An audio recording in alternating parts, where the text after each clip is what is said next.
రాజంపేటకు మీరు ఏమి వనగొచ్చినారు? రాజంపేటకు రాజధాని అయినప్పుడు no voice. Medical college Rajampet నుంచి తరలిపోతుంటే నో వాయిస్. అన్నమయ్య డ్యామ్ కూలిపోతే నో వాయిస్ ఉంది. ఎప్పుడైతే రాజంపేట నుంచి పెత్తందారి వ్యవస్థ పోతుందో ఆ రోజు రాజంపేట అభివృద్ధి చెందుతుంది. వైసీపీ నాయకుల ద్వారా ఇప్పటికైనా కానీ మేము హెచ్చరిస్తున్నాం, ఖబర్దార్.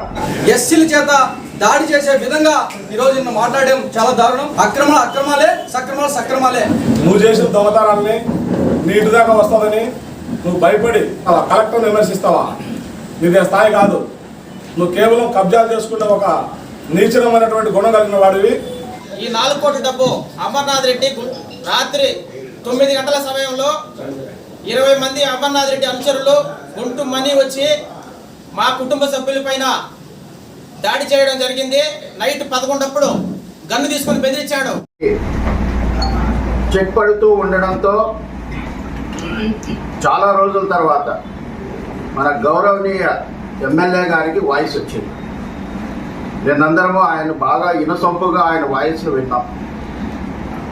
ఆయన మాట్లాడుతూ నాకు ఒక 30 సంవత్సరాల రాజకీయ అనుభవం, విద్యార్థి దశ నుంచి పోరాడే శక్తి ఉంది అన్నారు. మీరు చెప్పిన ఈ 2 మాటలకి, అంటే 30 సంవత్సరాల అనుభవం అనేటటువంటి సంఖ్యకి గతంలో ఉన్నటువంటి పోరాటాన్ని గౌరవిస్తున్నాం. అయితే ఈ 30 సంవత్సరాల రాజకీయ అనుభవంలో విద్యార్థి పోరాట పటిమతో రాజంపేటకు మీరు ఏమి వనగొచ్చినారు? నిన్న వాయిస్ బాగా ఉంది. అయితే ఈ వాయిస్ ఏమైంది? రాజంపేటకు రాజధాని లేకుండా ఉన్నప్పుడు, జిల్లా రాజధాని లేనప్పుడు no voice. Medical college Rajampet నుంచి తరలిపోతుంటే నో వాయిస్. అన్నమయ్య డ్యామ్ కూలిపోతే నో వాయిస్. అన్నమయ్య డ్యామ్ కూలిపోయి చాలామంది ప్రజలు చనిపోతే వాళ్ళని ఆదుకోవడంలో నో వాయిస్. చాలామందికి ఇప్పటికీ కూడా పునరావాస చర్యలు ఇవ్వకుండా వాళ్ళు రోడ్డున పడిపోతే నో వాయిస్. రాజంపేట అభివృద్ధి గురించి నో వాయిస్. ఇప్పుడు మీ బినామీలు, మీ ఆస్తులకు ఇబ్బంది అవుతుందని అంటూ ఉంటే కనుక వాయిస్ వచ్చింది. చాలా సంతోషం. మీ వాయిస్లోనే మీరు ఒక మాట చెప్పారు, రాజంపేటలో ఇంకా ఆక్రమణలు చాలా ఉన్నాయి అని. ఒక్కసారి తడిచి చూసుకోండి. ఆ ఆక్రమణల్లో 99% మీ వైసీపీ వాళ్ళవే. నిజం ఒప్పుకున్నారు. ఇన్ని రోజులు మీరు మీ పెత్తందారి వ్యవస్థ రాజంపేట ప్రజలందరినీ కూడా అభివృద్ధి అనేటటువంటిది ఎక్కడ కూడా మాట్లాడకుండా కేవలం మీరు మీ అనుచరులు భూములు ఆక్రమించుకుంటూ ఇక్కడ ఉన్నటువంటి ప్రజలను సదాయించి రాజ్యం చేసి భయభ్రాంతులు చేసి ఇంతవరకు రాజ్యం చేశారు. మీ రాజకీయ అనుభవంలో రాజంపేట అభివృద్ధి చెందిందా? కనీసం రాజంపేటలో ప్లాస్టిక్ గ్లాసులు తయారు చేసే కర్మాగారం ఏదైనా ఉందా? కర్మాగార రూపంలో ఒక ఉపాధిని సృష్టించగలిగినారా? వలస జీవితాలకు రాజంపేటను మీరు అలవాటు చేయలేదా? మీరు ఇక్కడ ఉన్నటువంటి ప్రజలందరినీ భయభ్రాంతులు చేస్తూ ఉంటే పెట్టుబడులన్నీ తిరుపతి, బెంగళూరుకు వెళ్ళడం లేదా? వీటి అన్నిటికీ సమాధానం చెప్పేటటువంటి వాయిస్ను మేము కోరుతున్నాం. నిన్న రాజంపేట ప్రజలందరూ కూడా పండగ వాతావరణంలో సంబరాలు జరుపుకుంటున్నారు. ఈ రోజుకి పెత్తందారి వ్యవస్థ కొలికి వస్తోంది. ఎప్పుడైతే రాజంపేట నుంచి పెత్తందారి వ్యవస్థ పోతుందో ఆ రోజు రాజంపేట అభివృద్ధి చెందుతుంది. కూటమి ప్రభుత్వంలో మేము ఒకే దానికి కట్టుబడి ఉన్నాం, రాజంపేట అభివృద్ధి, రాజంపేట అభివృద్ధి, రాజంపేట అభివృద్ధి. దీనికోసం పెత్తందారి వ్యవస్థలైనా కానీ రూపమాపడానికి సిద్ధం. అందులో ఎవరైనా కానీ ఖాళీ దహనం కావాల్సిందే తప్ప ఎవరిని కూడా ఉపేక్షించే ప్రసక్తి లేదు. వైసీపీ నాయకుల ద్వారా ఇప్పటికైనా కానీ మేము హెచ్చరిస్తున్నాం, ఖబర్దార్. మీరు తెలుగుదేశం పార్టీని అస్థిరపరిచే విధంగా రాజకీయ విచారణ నాయకులందరూ కూడా చేసేటటువంటి కుట్రలన్నీ కూడా భగ్నమైనాయి. తెలుగుదేశం పార్టీ ఏకదాటిగా ఉంది. రాజంపేట అభివృద్ధి కోసం కష్టపడుతుంది. దానిలో ఎవరు అడ్డు వచ్చినా కానీ సహించేటటువంటి ప్రసక్తి లేదు. కాబట్టి వైసీపీ నేతలు హెచ్చరిస్తున్నాం, ఇప్పటికన్నా ప్రజల ముందు తప్పొప్పుకొని వేలాది మంది జీవితాలకు అభివృద్ధికి ఇబ్బంది పెట్టే విధంగా మీరు జిల్లా రాజధాని కోల్పోవడం, మెడికల్ కాలేజీని పోగొట్టడం, అన్నమయ్య డ్యామ్ను కూల్చేసి రైతులందరినీ అనాథలు చేయడం లాంటి చర్యలతో ఎన్నో పాపాలు మూడగట్టుకోవడమే కాకుండా పేదల భూములన్నీ ఆక్రమించినారు, ప్రభుత్వ భూములన్నీ ఆక్రమించినారు. వీటికన్నిటికీ తప్పొప్పులు ఒప్పుకొని తర్వాత చిలకల పలుకులు పలితే కనుక బాగుంటుందని మరొకసారి హెచ్చరిస్తున్నాను. నా పేరు రేవూరు వేణుగోపాల్, నేను టీఎన్ఎస్ఎఫ్ స్టేట్ జనరల్ సెక్రటరీని. నిన్న కూచువారిపల్లి పంచాయతీలో ఎన్టీఆర్ కాలనీలో ఏదో అక్రమాలు జరిగినాయని, అక్రమాలు జరిగితే అధికారులు కూల్చివేత చేశారు. దానికి అమర్నాథ్ రెడ్డి వాళ్ళ బినామీలు ఎస్సీలు అమర్నాథ్ రెడ్డి బినామీలుగా పెట్టుకొని ఎస్సీల దగ్గర కావటూరు సుబ్రహ్మణ్య నాయుడు గారి మీద, అట్లాగే మా మండల అధ్యక్షుడు గన్నే సుబ్బనరసయ్య గారి మీద అవాకు చవాకులు పేలుతూ ఏదో దళితులు కలదు అన్యాయం చేసినట్టు మాట్లాడడం చాలా తప్పు. ఆ పక్క ప్రాంతాల్లో కావటూరు సుబ్రహ్మణ్య నాయుడు గారు ఎస్సీలకు ఎన్నో సాయం చేశాడు. ఆయన విగ్రహాలు కావచ్చు, వాళ్ళు పెళ్లిళ్ళు చేసుకుంటా కావచ్చు, రకరకాల చేశారు ఆయన. అటువంటి ఆయన మీద ఏదో బురద చల్లాలా అనే రీతిలో ఈరోజు ఒక దళిత నాయకుడు అమర్నాథ్ రెడ్డి చేత అమర్నాథ్ రెడ్డి వాళ్ళ దగ్గర మాట్లాడిస్తూ ఉంటే సిగ్గుసేటు.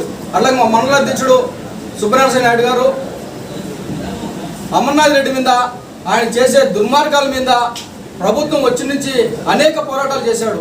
ఎస్టేట్ కావచ్చు, రకరకాల భూములు సర్వే నెంబర్ల ఆధారంగా ఈరోజు చంద్రబాబు నాయుడు గారికి కానీ, అట్లాగే జిల్లా కలెక్టర్ల గారికి కానీ అన్ని ఇచ్చి ఇప్పుడు ఎంక్వైరీ జరుగుతూ ఉన్నాయి. ఏం దోచలేక ఎస్సీల చేత దాడి చేసే విధంగా ఈరోజు నిన్న మాట్లాడడం చాలా దారుణం. ఎస్సీలారా ఒకసారి ఆలోచన చేయండి. వైసీపీ టాప్లో పడద్దండి. దుర్మార్గం ఎవరు చేసినా దుర్మార్గాలే. అది ఎస్సీలైనా, బీసీలైనా, ఓసీలైనా ఎవరు చేసినా అక్రమాలే, సక్రమాలే.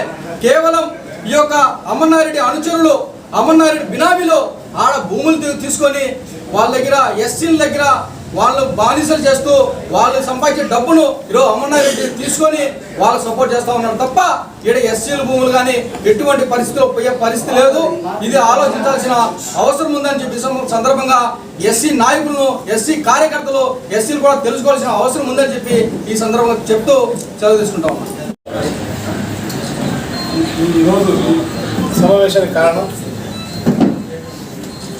భూములు అక్రమంగా ఆక్రమించి తనతో పాటు తన పార్టీని, ఆ పార్టీలో ఉన్నటువంటి కార్యకర్తల్ని కబ్జాలు చేస్తేనే మనం బాగుపడతాము, అక్రమాలే మనకు అచ్చుస్తాయి అనే విధంగా రాజంపేట ప్రస్తుత ఎమ్మెల్యే అమర్నాథ్ రెడ్డి గతంలో జడ్పీ చైర్మన్గా ఉన్నప్పుడు కూడా 100,000 ఎకరాలు ఆక్రమించాడు. ఆక్రమణ భూములు ఈరోజు అధికారులు బాధ్యత తీసుకొని ప్రభుత్వం తిరిగి హ్యాండ్ ఓవర్ చేసుకుంటా ఉంటే జీర్ణించుకోలేకపోతున్నాడు. నీకైతే ఓపెన్గా ప్రజలు ఒకటే చెప్పదలుచుకున్నారు, అమర్నాథ్ రెడ్డి గారు నువ్వు ఎమ్మెల్యే అన్నటువంటి గౌరవంతో మాట్లాడుతున్నావు తప్పితే వ్యక్తిగతంగా నీ మీద ఎవరు విమర్శలు చేయలేదు.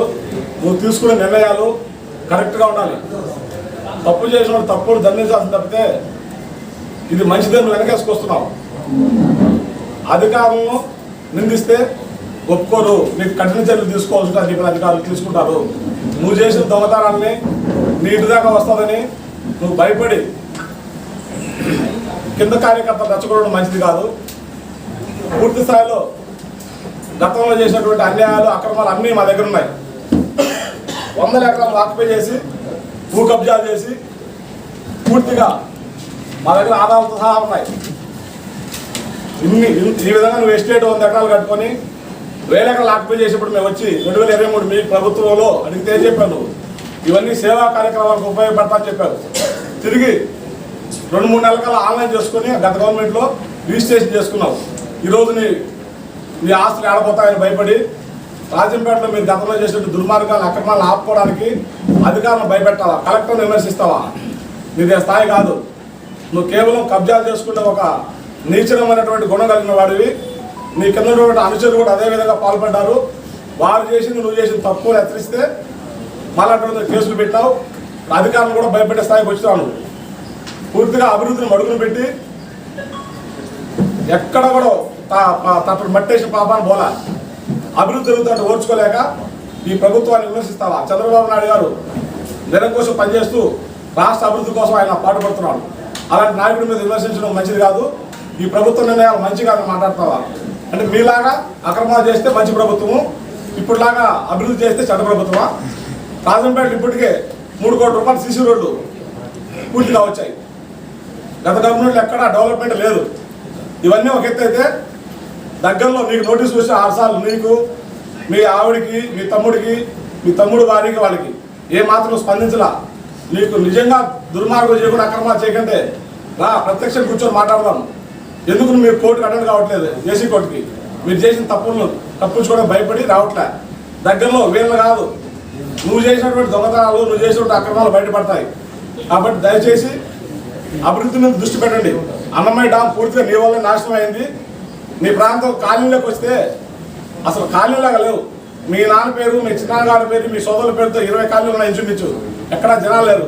వాళ్ళ పేరులతో దుర్మార్గంగా సబ్సిడీలు తీసుకొని మీరు జనాలకు మోసం చేస్తున్నారు. ఆ విషయాలన్నీ కూడా వస్తాయి. ఏ కాలనీలోకి వచ్చినా రోడ్లు లేవు, బిల్డింగ్లు బాగలేవు, జనాలు లేరు.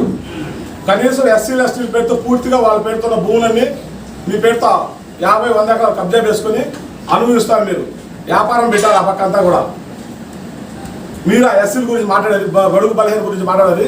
బడుగు బలహీన వర్గాల పార్టీ తెలుగుదేశం పార్టీ. ఎప్పుడు కూడా మేము వాటిని గౌరవిస్తాం, మాలో ఒకరిని చూసుకుంటాం. వాళ్ళు విమర్శించే ఎప్పుడు తెలుగుదేశం పార్టీ కార్యకర్తలు కానీ పార్టీ ఆ నిర్ణయాలు తీసుకోదు. ఆ విధమైన దుర్మార్గం చేస్తున్నటువంటి ప్రత్యక్షంగా మీ ఊరికి వచ్చి ఒక కాలనీలోకి, ఒక కాలనీలో అన్న పొదంప మీ ఎస్టేట్ లోపల ఒక కాలనీలో కబ్జా చేసి ఇంగ్లీష్ మీడియం స్కూల్లో వాడుకుంటున్నావు. నువ్వు బడుగు బలహీన వర్గాలకు ఈ పార్టీ ద్రోహం చేస్తానని మాట్లాడితే సహించం, నీకు తగిన గుణపాఠం చెప్తాం. దగ్గరలో నువ్వు చేసినటువంటి కబ్జాలన్నీ బయటపడుతున్నాయి. ఆ భయంతో నువ్వు ఏం చేయాలి అర్థం కాక తలకా కొట్టుకుంటున్నావు. ఇది గుర్తుపెట్టుకొని అధికారులు నిందిస్తే ఒప్పుకోం. నీకు అనుకూలంగా ఉన్నటువంటి కోదండరామ్ రెడ్డి, గిరీష్ లాంటి వాళ్ళ పేర్లు చెప్పావు నిన్న. అలాంటి వాళ్ళు నీకు అనుకూలంగా ప్రభుత్వం నీ పేరుతో రాపిస్తే వాళ్ళు మంచోళ్ళు, నిజాయితీగా పనిచేసే ఐఏఎస్లు ఐపీఎస్లు నిందిస్తావా? జాగ్రత్త. ఈ ప్రాంతంలో కూడా ఈ విధంగా అయితే జనాన్ని తిరగలేరు అని మేము మరొకసారి గుర్తు చేస్తూ, మంచి ప్రభుత్వం, మంచి జరుగుతుంది, మంచి పాలనని మీరు గౌరవించండి. అంతేగాని మంచిని విమర్శిస్తే మాత్రం జనాలు ఒప్పుకోరు. తగిన గుణపాఠం దగ్గర నీకు ఉంటుంది. నువ్వు చేసిన తప్పులు బయటపడతానని హెచ్చరిస్తూ తెలియజేస్తుంది. మీడియా మిత్రులకు నమస్కారం. మాది కొబ్బరివారిపల్లి అరుంధతివాడ. నిన్న జరిగినటువంటి ఈ అమర్నాథ్ రెడ్డి అనుచిత వ్యాఖ్యలు చేశారు. అయితే ఎన్టీఆర్ కాలనీలో ఉన్నటువంటి భూమి అమర్నాథ్ రెడ్డి బినామీ అయినటువంటి గుంటు మణి అనే అతను దాదాపు 4.5 ఎకరా 4 కోట్లకు అమ్ముకోవడం జరిగింది. ఈ 4 కోట్ల డబ్బు అమర్నాథ్ రెడ్డి, గుంటు మణి అనే అతను ఇద్దరు భాగాలు చేసుకున్నారు. ఇందులో దళితుల భూ అంటూ ఏమీ లేదు. అన్ని దళితుల ఇల్లు పడగొట్టాయని చెప్తున్నారు. కానీ ఏ ఒక్క దళితుడు అక్కడ ఇల్లు కట్టలేదు. అక్కడ ఉన్నటువంటి ఇల్లు అన్ని షాపింగ్ కాంప్లెక్స్లు మాత్రమే కట్టారు. ఏ దళితుడు కూడా ఒక్క ఇల్లు కూడా కట్టలేదు అక్కడ. ఈ విషయం మేము గవర్నమెంట్ వారి దృష్టికి గత 10 సంవత్సరాల నుంచి తీసుకుపోతున్నాము. కానీ వైసీపీ ప్రభుత్వంలో మాకు ఏ న్యాయం జరగలేదు. ఇప్పుడు ఎన్డీఏ ప్రభుత్వం మరియు టీడీపీ వచ్చింది కాబట్టి మేము ఆర్టీఓ గారికి, కలెక్టర్ గారికి లెటర్ పెట్టిన వల్ల వాళ్ళు వచ్చి ఆ అక్రమ కట్టడాలను కూల్చినారు. ఇది అన్యాయం అని చెప్పి అమర్నాథ్ రెడ్డి అంటున్నాడు. కానీ గుంటు మణి అమర్నాథ్ రెడ్డి బినామీ ఈ డబ్బుల్లో చెరుసగం పార్ట్నర్ చేసుకున్నారు కాబట్టి ఈరోజు అవి కొల్లగొట్టారని చెప్పి, అక్రమాలని చెప్పి అంటున్నారు. కానీ అవి 100కి 150% గవర్నమెంట్ స్థలాలు. ఏ విషయమై మేము ఆర్టీఓ గారికి లెటర్ ఇస్తే గత 2 సంవత్సరాలకు ముందు అమర్నాథ్ రెడ్డి, గుంటు మణి మరియు అమర్నాథ్ రెడ్డి అనుచరుల దగ్గర రాత్రి 9 గంటల సమయంలో 20 మంది అమర్నాథ్ రెడ్డి అనుచరులు గుంటు మణి వచ్చి మా కుటుంబ సభ్యుల పైన దాడి చేయడం జరిగింది. ఈ దాడిలో మా కుటుంబ సభ్యులకు 10 మందికి తీవ్ర గాయాలయ్యాయి. మేమందరం హాస్పిటల్లో ఉండి పోలీస్ స్టేషన్కి వెళితే మాకు పోలీస్ స్టేషన్లో కూడా న్యాయం జరగలేదు. అయితే మా వాళ్లకు తీవ్రమైన గాయాలు జరిగినాయని అప్పుడటువంటి ఎస్ఐ భక్తవత్సలని అడిగితే, మీరు దొంగనా కొడుకులు, ఆకేపాటి అమర్నాథ్ రెడ్డి వాళ్ళు అండున్నదరా వాళ్ళకి, మీరు వాళ్ళతో ఢీ కొట్టలేరు, మీరు వెళ్ళిపోండి, డిశ్చార్జ్ చేసుకోవాలని చెప్పి మమ్మల్ని డిశ్చార్జ్ చేసి మరుసటి రోజు ఇంటికి పంపించడం జరిగింది. ఆ తర్వాత మరుసటి రోజు ఎస్ఐ భక్తవత్సలం మా బావారిది ఇంటికి వచ్చి నైట్ 11 గన్ను తీసుకొని బెదిరించాడు. 11 ఆయనకి ఏం అవసరం, మా ఇంటి దగ్గర రాను, గన్ను తీసుకొని మా బావారిని ఏమని బెదిరించాడంటే, ఒరే ఆకేపాటి అమర్నాథ్ రెడ్డి వాళ్ళు అంటున్నారా వాళ్ళకి, కాబట్టి మీరు ఆ భూముల జోలికి కానీ ఆ గుంటు మనీ జోలికి కానీ మీరు పోవద్దు, పోయినారంటే నా కొడుకులారా గన్నుతో కాలిస్తారని చెప్పి మా బావారి ఇంటికి వచ్చి ఎస్ఐ భక్తవత్సలం ఆనాడు బెదిరించడం జరిగింది.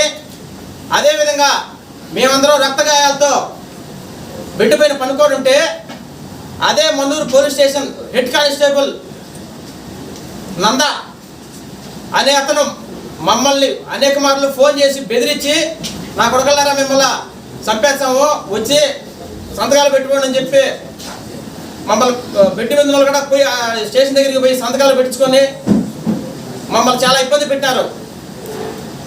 ఇదే విధంగా చూసుకున్నట్లయితే ఎన్టీఆర్ కాలనీలో 594 సర్వే నెంబర్లో 1584 సర్వే నెంబర్లో దాదాపు 4.5 ఎకరా ఇవాళ కబ్జా చేశారు. దాన్ని గవర్నమెంట్ వారు వచ్చి తోచేశారు, బాగానే ఉంది. కానీ గుంటు మనీ అనే అతను అమర్నాథ్ రెడ్డి ఇప్పటికి కూడా 1074 సర్వే నెంబర్లో 1 ఎకరా శ్మశానం భూమి కబ్జా చేస్తున్నాడు. అది ఇంతవరకు వెలుగులోకి రాలేదు. దాన్ని మీ మీడియా మిత్రులు దీన్ని వెలుగులో తెచ్చి ఆ భూమిని కూడా కాపాడాలని చెప్పి మీకు మనవి చేస్తున్నాను. అలాగే ఆకేపాటి అమర్నాథ్ రెడ్డి, గుంటు మనీ, మిగతా వైసీపీ నాయకుల వల్ల మాకు కూడా హాని ఉంది. ఎందుకంటే మేమే ఇప్పుడు ఈ భూ కబ్జా ఎదుర్కొని అర్జీలు ఇచ్చినామని చెప్పి మా మీద వాళ్ళు కక్ష కట్టున్నారు. మాకు కానీ మా వాళ్ళకి కానీ ఏం జరిగినా ఆకేపాటి అమర్నాథ్ రెడ్డి బాధ్యులు. కాబట్టి ఈ భూ కుంభకోణంలో ఆకేపాటి హస్తం 100% ఉంది.